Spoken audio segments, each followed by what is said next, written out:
আজকে আমাদের যুবক সমাজ পাগল, বুঝে না, বুদ্ধি কম, সারাদিন ক্রিকেটার জুয়ার পিছনে সময় দেয়। তাকিয়ে দেখো হে যুবক, আমেরিকা ইসরায়েলের দিকে। আমেরিকা ইসরায়েল চীনের কোনো ক্রিকেট টিম নাই। তারা তোমাদের মতো পাগল নয়। তারা পড়াশোনা করে, অস্ত্র বানিয়ে, আবিষ্কার করে অপেক্ষায় আছে। তোমাকে খেলায় মত্ত রেখেছে, তোমাকে জুয়ায় মত্ত রেখেছে। একদিন তোমাকে কচু কাটা করে কাটবে, এই অপেক্ষায় আছে যুবক।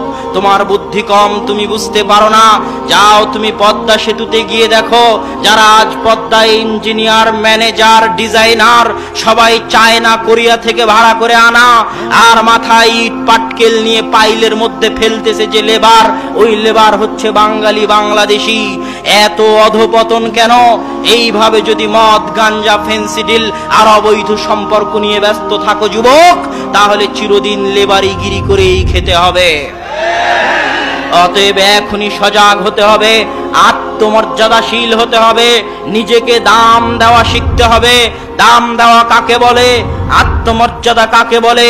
সমুদ্রে যখন একটা পানা চলে, খড়কুটো চলে, স্রোত যেই দিকে যায় ওই পানা খড়কুটো সেই দিকে যায়। ওই পানা খড়কুটোর কোনো দাম নেই, কোনো শক্তি নেই। কিন্তু যখন একটা নৌকা চলে, নৌকার শক্তি থাকে আলাদা, যেদিকে ইচ্ছা সেদিকে যেতে চায়, স্রোতের মোকাবেলা করে যেতে চায়, তার মানে তার দাম আছে, শক্তি আছে।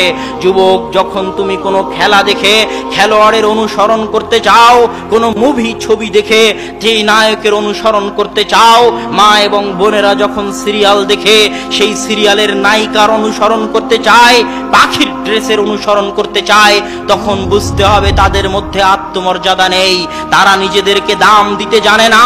যদি আত্মমর্যাদা থাকতো যুবক, তাহলে ভাবতে, আমি কেন এই খেলোয়াড়, এই নায়কের অনুসরণ করব? আমি তো এমন কাজ করব যেন একদিন এই খেলোয়াড়, এই নায়ক আমার রাসূল মুহাম্মদ সাল্লাল্লাহু আলাইহি ওয়াসাল্লামের অনুসরণ করে। এর নাম ঈমান, এর নাম আত্মমর্যাদা, এর নাম নিজেকে দাম দেওয়া।